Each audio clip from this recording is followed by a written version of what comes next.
दोस्तों, पिछले वीडियो में हमने जाना माँ कूष्मांडा की दिव्य कथा, वही माँ जिनकी मुस्कान से संपूर्ण ब्रह्मांड की सृष्टि हुई। आज उसी यात्रा को आगे बढ़ाते हुए हम पहुंचते हैं नवरात्रि के 5वें दिन, जहां माँ स्कंद माता अपने पुत्र के साथ विराजमान होती है। नवरात्रि के 5वें दिन पूजी जाती है माँ स्कंद माता। वे अपने पुत्र स्कंद कार्तिकेय के साथ विराजमान रहती हैं, इसलिए इन्हें स्कंद माता कहा जाता है।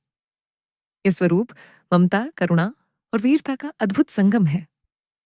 कथा के अनुसार जब असुर, महिषासुर और तारकासुर जैसे राक्षसों ने तीनों लोकों में आतंक मचाया, तब देवताओं की प्रार्थना पर भगवान शिव और मां पार्वती के पुत्र कार्तिकेय का जन्म हुआ।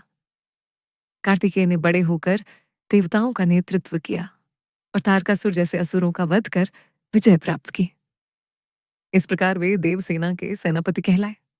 कार्तिकेय को ही स्कंद भी कहा जाता है और उनकी जननी होने के कारण मां पार्वती का यह रूप स्कंद माता कहलाया। मां स्कंद माता का स्वरूप दिव्य और शांत है। वे सिंह पर सवार होती हैं। उनके 4 हाथ हैं।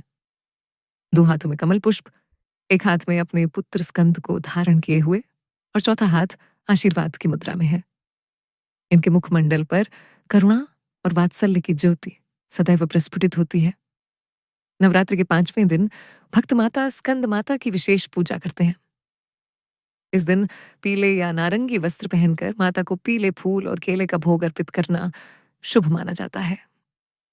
मान्यता है कि उनकी आराधना से घर परिवार में सुख शांति आती है और संतान की रक्षा होती है।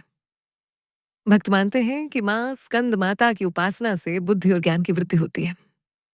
विशेष रूप से विद्यार्थी और साधक उनकी कृपा पाकर अपने मार्ग में सफलता प्राप्त करते हैं।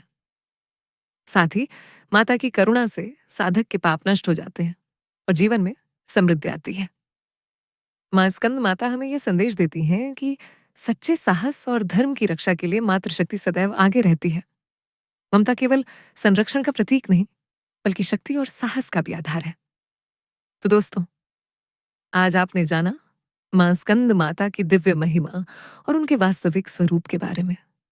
लेकिन क्या आप जानते हैं कि नवरात्रि के 6ठे दिन मां एक ऐसे रूप में आती हैं जो असुरों का संहार करने के लिए प्रसिद्ध है?